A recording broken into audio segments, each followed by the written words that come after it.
एक दिवसीय दौरे पर हरिद्वार पहुंचे मुख्यमंत्री धामी भागीरथी विश्राम गृह का किया लोकार्पण। यूपी के सीएम योगी आदित्यनाथ भी रहे मौजूद।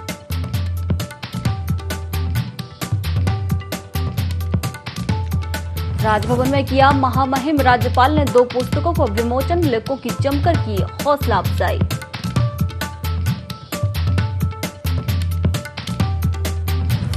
आज केदारनाथ धाम पहुंचेगी बाबा केदार की पंचमुखी डोली। कल विधि विधान से खोले जाएंगे बाबा केदारनाथ के कपाट।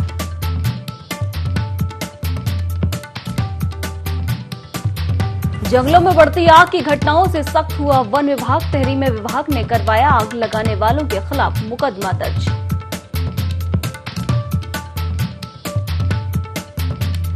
तेज बारिश और तूफान से लोगों को मिली गर्मी से राहत, लेकिन किसानों की उम्मीदों पर फिरा पानी। आम की फसल को हुआ नुकसान।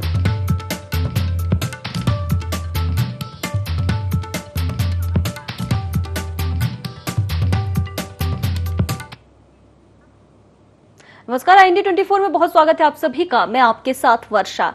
यूपी के मुख्यमंत्री योगी आदित्यनाथ के उत्तराखंड दौरे का आज आखिरी दिन है। योगी ने 2 दिन अपने पैतृक गांव में बिताए, जहां वे अपने परिजनों, रिश्तेदारों और गांव के लोगों के साथ रहे। योगी पूरे 5 साल बाद अपने गांव यमकेश्वर पहुंचे थे और यहां लोगों ने देखा कि देश के सबसे धाकड़ मुख्यमंत्रियों में से एक योगी किस शालीनता और सहजता के साथ अपने लोगों के बीच अपनी दिनचर्या जीते दिख रहे हैं।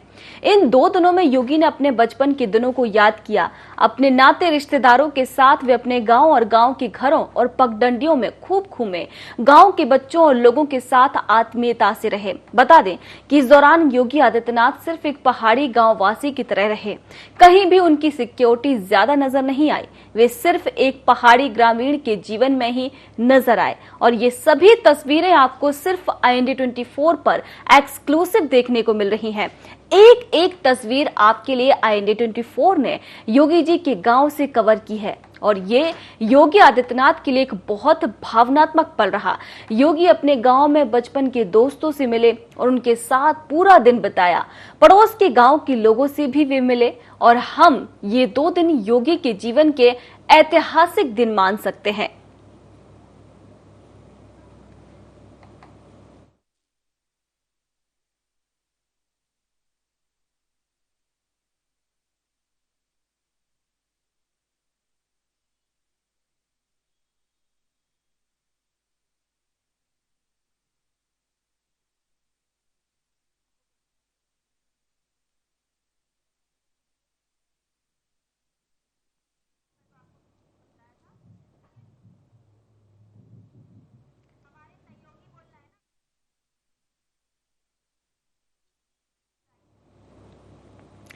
तो ऐतिहासिक दिनों के ये ऐतिहासिक तस्वीरें हम आपको IND 24 के माध्यम से दिखा रहे हैं। हमारे साथ हमारे सहयोगी कैलाश विष्ट जुड़ चुके हैं।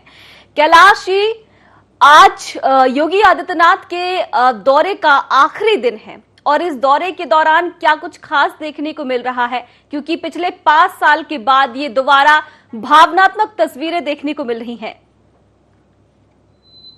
देखो वर्षा, आपको बताना चाहूंगा कि योगी आदित्यनाथ 5 साल के बाद अपने पैतृक गांव पंचूर पहुंचे, जहां उन्होंने लगातार 2 दिन अपने गांव में बिताए और अपने सगे संबंधियों से मिले। हालांकि योगी आदित्यनाथ ने यहाँ पर बाबा रामदेव पतंजलि जी के द्वारा जो वेलनेस सेंटर बनाया गया है उसका भी लोकार्पण उन्होंने किया और साथ में अपने जो गुरुजन हैं, जो बचपन के गुरु थे, जिन्होंने उन्हें शिक्षा दीक्षा दी थी, उनको सम्मानित करने का काम किया।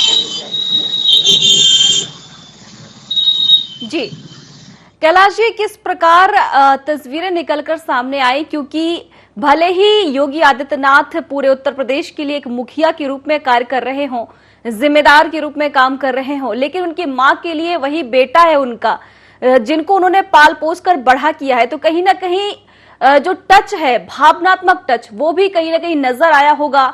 और उत्तर प्रदेश, माफ कीजिए, उत्तराखंड, उनका बचपन उत्तराखंड में बीता हुआ है, तो किस तरीके से वो उन पलों को याद करते हुए दिखाई दिए?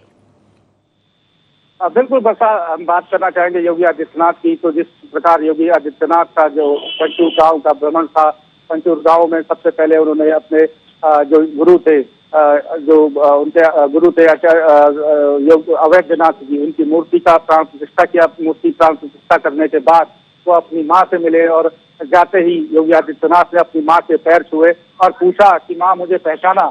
तो उस दौरान जो है योगी आदित्यनाथ और उनकी माँ दोनों भावनात्मक रूप से भावनात्मक होते हुए दिखे, क्योंकि उनके आंखों में, हालांकि वो सन्यासी जरूर है लेकिन उनकी आंखों में आंसू दिखे।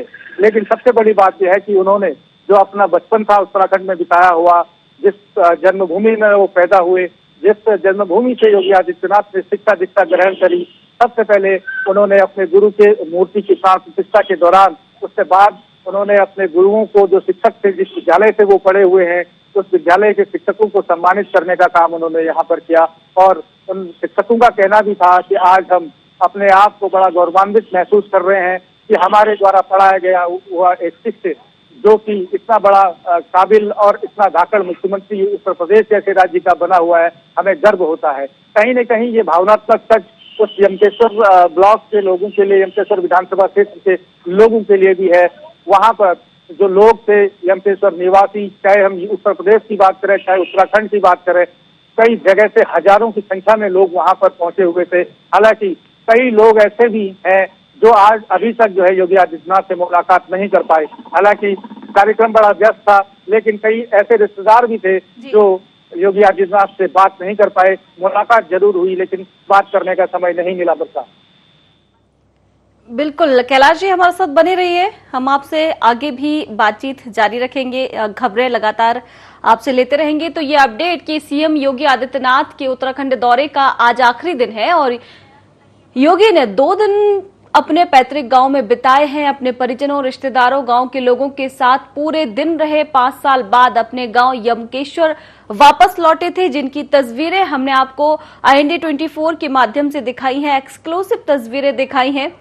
और अब सीधे देहरादून का रुख करते हैं। स्वास्थ्य सेवाओं में सुधार के लिए गुजरात में चिंतन, स्वास्थ्य मंत्री डॉक्टर धन सिंह चिंतन शिविर में करेंगे शिरकत। 3 दिवसीय शिविर के दौरान स्वस्थ राष्ट्र को लेकर रोड मैप तैयार होगा। देश के सभी राज्यों के स्वास्थ्य मंत्री चिंतन शिविर में शामिल।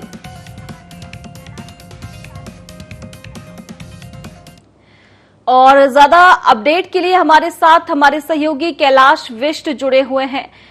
कैलाश जी, स्वास्थ्य सेवाओं में सुधार के लिए गुजरात में चिंतन शिविर।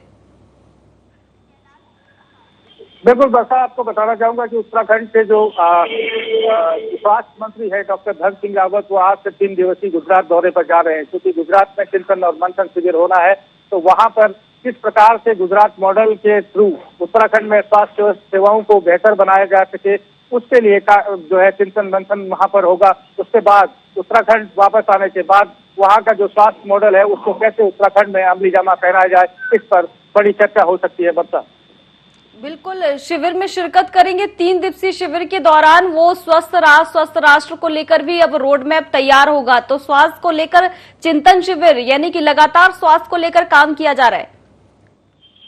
बिल्कुल बसा, जैसे कि देखने को मिला है उत्तराखंड में जो पहाड़ी मूल के जो 9 जनपद हैं उनमें अभी भी स्वास्थ्य सेवाओं की कमी देखने को मिलती है। हालांकि सरकार द्वारा काफी प्रयास किए जा रहे हैं जो कि किस प्रकार वहां पर जो है स्वास्थ्य सुविधाएं बेहतर से बेहतर मुहैया कराई जाए। मेडिकल कॉलेजों की स्थापना वहां पर हो रही है, ICU रूम की स्थापना वहां पर हो रही है, CT स्कैन MRI मशीनों की स्थापना वहां पर हो रही है, डॉक्टरों की पोस्टिंग वहां पर करी जा रही है। लेकिन सबसे बड़ी बात यह है कि इस स्वास्थ्य सेवा को पहाड़ी मूल के जनपदों में किस प्रकार से और बेहतर बनाया जा सके, इस पर सरकार का फोकस है। इसी को देखते हुए तो स्वास्थ्य मंत्री का दौरा है, ये अहम माना जा रहा है। और साथ ही आने के बाद, गुजरात से लौटने के बाद स्वास्थ्य मंत्री उत्तराखंड में जो गुजरात का मॉडल है स्वास्थ्य का, उसको यहाँ पर किस प्रकार से अमली जामा पहनाएंगे, ये अभी भविष्य के गर्भ में है। बहरहाल ये माना जा रहा है कि स्वास्थ्य मंत्री का जो दौरा है, स्वास्थ्य मंत्री के दौरे के बाद जब उत्तराखंड वो लौटेंगे तो उत्तराखंड के लिए एक अच्छी खबर स्वास्थ्य महकमे के लिए होगी।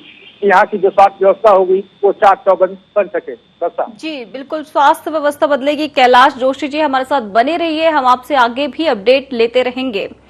अब उत्तराखंड के सीएम पुष्कर धामी एक दिवसीय दौरे पर हरिद्वार पहुंचे हैं, जहां उन्होंने भागीरथी विश्राम गृह का लोकार्पण किया। इस दौरान उत्तर प्रदेश के सीएम योगी आदित्यनाथ भी मौजूद रहे और इस दौरान दोनों ही प्रदेशों के बीच परिसंपत्तियों का बंटवारा भी हुआ, जिसके तहत यूपी के सीएम योगी आदित्यनाथ ने उत्तराखंड के सीएम को कुछ संपत्तियां सौंपी है। इस मौके पर सांसद रमेश पोखरियाल निशंक, पर्यटन मंत्री सतपाल महाराज सहित कई अन्य लोग मौजूद रहे।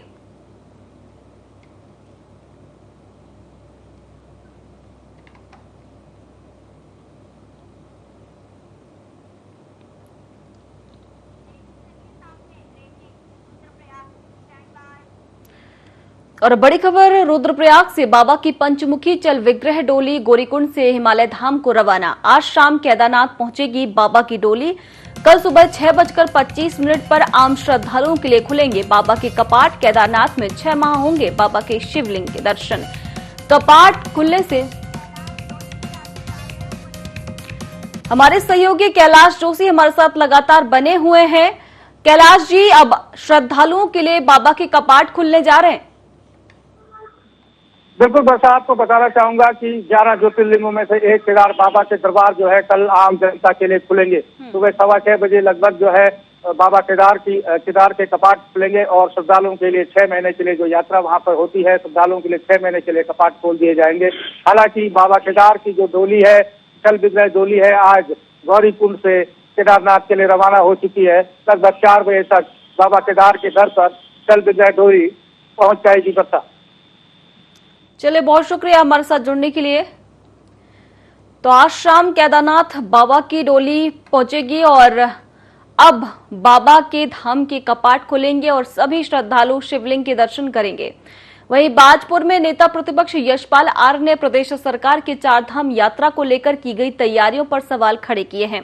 उन्होंने कहा कि पिछले वर्ष कोरोना वायरस के चलते 4 धाम यात्रा प्रभावित हुई थी और ऐसे में इस वर्ष भारी संख्या में श्रद्धालुओं के आने की उम्मीद है, लेकिन इसके बावजूद भी सरकार ने व्यवस्थाओं को लेकर कोई सख्त कदम नहीं उठाया है, जिससे साफ प्रतीत होता है कि सरकार 4 धाम यात्रियों की व्यवस्थाओं से वंचित रखना चाहती है। और बता दें कि नेता प्रतिपक्ष यशपाल आर्य बाजपुर में बीते दिनों हुए गोलीकांड में पुलिस से निष्पक्ष कार्रवाई की मांग की है। धाम यात्रा प्रारंभ हो चुकी है और माननीय मंत्रीगणों के जो बयान है विरोधाभासी हैं। इससे संदेह पैदा होता है कि 4 धाम व्यवस्था दुरुस्त नहीं है और जो व्यवस्था होनी चाहिए, क्योंकि कोविड के दौरान पिछले वर्ष 4 धाम यात्रा प्रभावित हुई थी और इस बार लाखों की तादाद में हमारे जो श्रद्धालु हैं, जो हमारे पर्यटक हैं, 4 धाम यात्रा ही नहीं उत्तराखंड के विभिन्न स्थानों पर उनकी आवाजाही होगी। तो मेरा मानना है कि जिस तरह के हालात हैं, जिस तरह की व्यवस्थाएं हैं, जो व्यवस्थाएं चाक चौबंद होनी चाहिए थी, जिस तरह से परिवहन व्यवस्था सुदृढ़ होनी चाहिए थी। चंपावत उपचुनाव की तारीख के ऐलान के बाद जहां बीजेपी विधानसभा में मुख्यमंत्री पुष्कर सिंह धामी की जीत को लेकर कार्य योजना बना रही है, वहीं कांग्रेस प्रदेश अध्यक्ष करण माहरा ने भी चंपावत उपचुनाव में जीत को लेकर खुद को आश्वस्त बताया। कांग्रेस प्रदेश अध्यक्ष करण माहरा ने कहा कि 3 विधायकों ने पर्यवेक्षक के रूप में अपनी फाइनल रिपोर्ट हाईकमान को सौंप दी है। जल्दी नामों पर चर्चा होने के बाद प्रत्याशी के नाम का ऐलान हो जाएगा। वहीं उन्होंने ये भी बताया कि चंपावत विधानसभा से कांग्रेस के टिकट पर पहले चुनाव लड़ चुके हिमेश खरकवाल से भी कांग्रेसी उम्मीद जता रही है कि वे दोबारा से चुनाव लड़ें।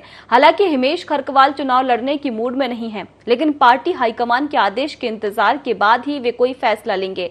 वहीं कांग्रेस प्रदेश अध्यक्ष करण माहरा ने कहा कि चंपावत में पूरी ताकत झोंकी जाएगी, कांग्रेस के उम्मीदवार को जीत दिलाई जाएगी। उन्होंने कहा कि चंपावत खटीमा से लगी विधानसभा है। पुष्कर सिंह धामी अपनी सीट पर मुख्यमंत्री रहते कोई विकास नहीं कर पाए, इसीलिए खटीमा के लोगों ने उन्हें नकार दिया और अब चंपावत से चुनाव लड़ रहे हैं तो यहाँ की जनता भी उन्हें बाहर का रास्ता दिखाएगी। विधायक वहाँ भेजे थे, तीनों वहाँ काम करके आए हैं और मैं स्वयं वहीं रहूंगा। यूथ कांग्रेस के अध्यक्ष, NSUI के अध्यक्ष अपनी टीम के साथ, महिला कांग्रेस के अध्यक्ष अपनी टीम के साथ और सेवा दल के लोग वहाँ काम करने वाले हैं। तो कहीं हम किसी चीज़ में पीछे नहीं रहने वाले, केवल एक ही चीज़ में रहेंगे,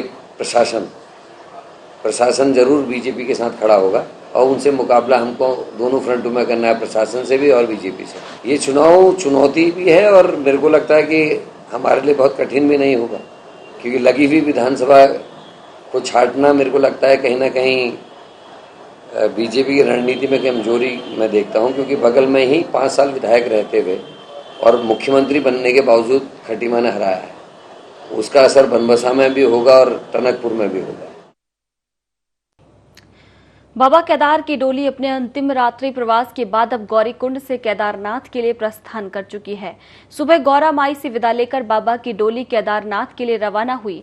यहां से डोली अपने ग्रीष्मकालीन प्रवास के लिए केदारनाथ पहुंची, जहां 6 मई को केदारनाथ के कपाट सुबह 6:25 पर आम श्रद्धालुओं के लिए खोल दिए जाएंगे। बता दें कि शीतकालीन गद्दी स्थल ओमकारेश्वर मंदिर से भगवान केदारनाथ की पंचमुखी उत्सव डोली ने 2 मई को प्रस्थान किया था। डोली ने अपना पहला रात्रि प्रवास गुप्तकाशी में किया और 3 मई को बाबा की डोली रात्रि प्रवास के लिए फाटा पहुंची थी। सुबह डोली ने फाटा से प्रस्थान किया और गौरीकुंड स्थित गौरामाई मंदिर पहुंची। यहां से डोली सुबह केदारनाथ के लिए रवाना हुई।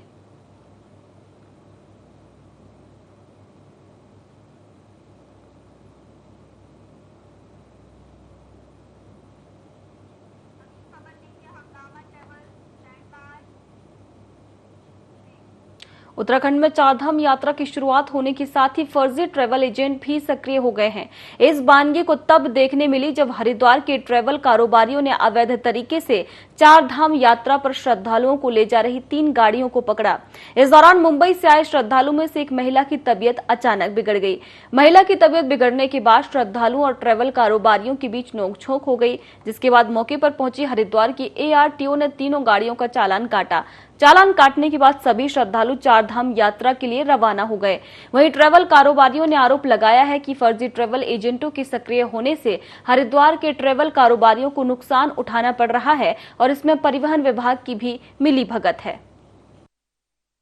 यात्रा के लिए 1500 किलोमीटर यात्रा करके आया हूँ। 3 दिन की यात्रा से मैं हरिद्वार पहुँचा कल, और उसके बाद से मुझे कोई जानकारी नहीं थी।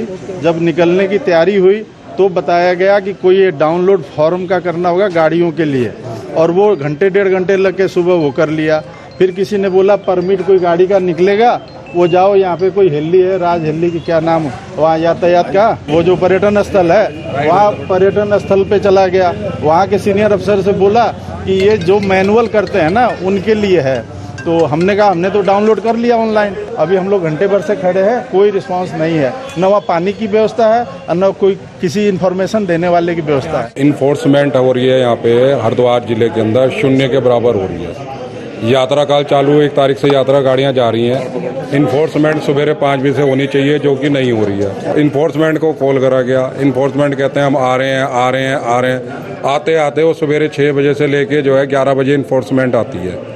ये काम इन्फोर्समेंट का है, जिसमें कि राजस्व की हानि इतनी ज़बरदस्त हो रही है। बाहर की हरियाणा, पंजाब, राजस्थान, दिल्ली की गाड़ियां भर के जा रही हैं चारधाम यात्रा के ऊपर। किसी का टायर नहीं है, किसी का मतलब जो टैक्स जमा नहीं है, किसी का कुछ नहीं है। सब प्रशासन की इनकी परिवहन विभाग की मिली भगत से गाड़ियाँ को यात्रा भेजा जा रहा है। हम लोगों की जो टैक्सी गाड़ियाँ सारी खड़ी हुई हैं, कोई हमारी गाड़ियों को पूछ नहीं रहा है। वो लोगों की गाड़ी का रुके में तुक्का करके अपना हर आदमी अपना उल्लू सीधा करके संचालन कर रहा है। ये एक ऐसा प्लेस है जहाँ पे अनलिमिटेड संख्या में गाड़ियाँ आती हैं। तो लगातार ये ऐसा नहीं है कि हम केवल यात्रा सीजन में इन गाड़ियों को पकड़ते हैं। पिछले महीने भी हम लोगों ने 15 गाड़ियाँ लगभग बंद करी थी जो बाहर से थी और नियम विरुद्ध चल रही थी। अभी भी जो नियम विरुद्ध गाड़ियाँ चल रही हैं उनके खिलाफ लगातार हमारी कार्रवाई जारी है और आगे भी जारी है। इन दिनों कैबिनेट मंत्री गणेश जोशी टिहरी दौरे पर हैं, जहां उन्होंने हिंडोला खाल में कुंजपुरी क्लस्टर स्वायत्त सहकारिता आगरखल का निरीक्षण किया और अधिकारियों के साथ समीक्षा बैठक की। मंत्री गणेश जोशी ने कहा कि सरकार प्रधानमंत्री के विजन को पूरा कर रही है। किसान और मातृशक्ति को आत्मनिर्भर बनाया जा रहा है। सरकार प्रदेश में पहले स्वैच्छिक चकबंदी और फिर चेकबंदी लागू करेगी, इससे पलायन रुक सके। और इस दौरान उन्होंने दाल पैकेजिंग और लहसुन अदरक छीलर मशीन का निरीक्षण कर स्वयं सहायता समूह की महिलाओं से चर्चा की। क्षेत्र में इतनी संभावना है, इसके माध्यम से हम पलायन को रोक सकते हैं। अपने उत्पादों का प्रोडक्शन को यहाँ पर बढ़ाएं, उसकी सही कीमत हमारे किसान को मिले, तो हमारा नौजवान जो पलायन कर रहा है, नौकरी की तलाश में जो बॉम्बे, बेंगलोर, बड़े बड़े शहरों में जाता है, हम उसको रोक पाएंगे। इसके लिए मैंने मुख्यमंत्री से अनुरोध किया है कि चकबंदी का होना बहुत जरूरी है। तो शुरू में हम स्वैच्छिक चकबंदी को लागू करेंगे, उसके बाद चकबंदी को लागू कर और जो ये मिलेट्स है, मोटा अनाज, ये कभी गरीबों का भोजन हुआ करता था, मडुआ, झिंगोरा, रामदाना, और आज दाल चावल, और आज इसकी डिमांड 5 स्टार होटल्स में है क्योंकि स्वास्थ्य की दृष्टि से बहुत लाभदायक है। हम इसके उत्पाद को बढ़ावा दे रहे हैं, प्रधानमंत्री जी खुद इस पर फोकस कर रहे हैं और निश्चित ही 2025 तक हमारा संकल्प है कि यहाँ पर हम जो है किसानों की आय को जो है दुगनी करने का जो मोदी जी का संकल्प है उसको पूरा करेंगे, किसानों की आय को दुगनी करेंगे। मई के महीने में गर्मी से जनता बेहाल है, लेकिन बीती शाम तेज हवा के साथ बारिश और ओले गिरने से जनता को थोड़ी राहत महसूस हो रही है। वहां किसानों के चेहरे पर भी मुस्कान आ गई है। किसान खरीफ की फसल बोने के लिए जमीन को तैयार कर रहे हैं और बता दें कि मौसम विभाग 3 से 6 तारीख तक भारी बारिश होने की चेतावनी जारी कर चुका है और पहाड़ों में जनता को सचेत रहने की सलाह भी दी है।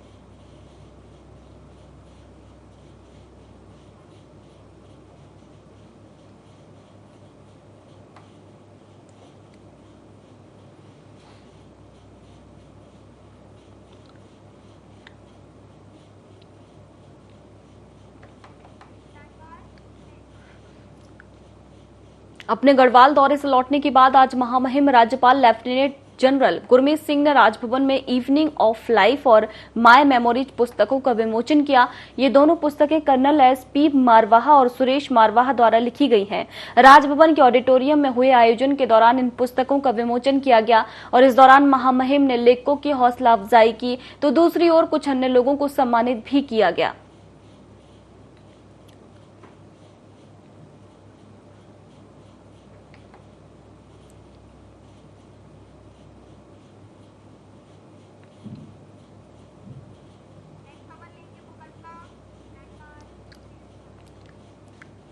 टिहरी में वन विभाग की सकलाना रेंज में वनों में आग लगाने को लेकर चंबा थाने में मुकदमा दर्ज कराया गया है। सकलाना रेंज अधिकारी प्रमोद पांडे ने कहा कि वनों में इन दिनों आग की घटनाएं सामने आ रही हैं, जो कि ग्रामीणों की आड़ा फूकने से लग रही है। अब आग लगाने वालों पर विभाग के द्वारा कार्रवाई की जा रही है और मुकदमा भी दर्ज किया गया है।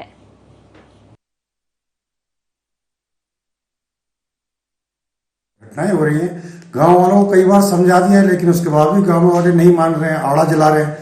बता दिया गया है कि भैया गर्मी बड़ी चरम पर है, आड़ों को अपने सुबह के टाइम जलाएं, लेकिन उसके बाद भी बड़ी हमें परेशानी हो रही है। अभी हमने कल ही एक अज्ञात के खिलाफ मुकदमा कायम करवाया है चंबा थाने में। टीमें लगी हैं, हमारे सारे फायर गार्ड लगे हैं जगह जगह जहाँ पिरूल पड़ा है, लेकिन इस समय हम कंट्रोल बर्निंग भी नहीं कर पा रहे हैं। रीजन उसका क्या है कि पिरूल बहुत ज्यादा मात्रा में गिर गया है। अगर हमने कंट्रोल बर्निंग की तो शायद आग लगने का खतरा हो सकता है, इसलिए हम पिरूल को इकट्ठा करके उसे गांव के किसी किनारे पर या खेतों पर डलवा रहे हैं। हल्द्वानी में प्रगतिशील महिला एकता मंच कई संगठनों और बस्ती के लोगों के साथ SDM कार्यालय पहुंचा और रेलवे विभाग के अतिक्रमण हटाने का विरोध किया। बता दें कि इलाके में रेलवे अपना क्षेत्र बताकर 5000 परिवारों की बस्ती हटाने जा रहा है, जहां सरकारी, प्राइवेट स्कूल, अस्पताल से लेकर मंदिर, मस्जिद भी हैं और लोगों का कहना है कि यहां सरकार की ओर से सड़क, बिजली, पानी और अन्य व्यवस्था की गई है। रेलवे के पास जमीन पर मालिकाना हक के कोई कागजात नहीं है, सिर्फ एक प्लान है, ऐसा खुद रेलवे ने RTI के जवाब में बताया है। हमारे घर उजाड़ा इसलिए आए यहाँ पे। 40-45 साल हो, 4 महीने धरना दिया हमारे घर वालों ने।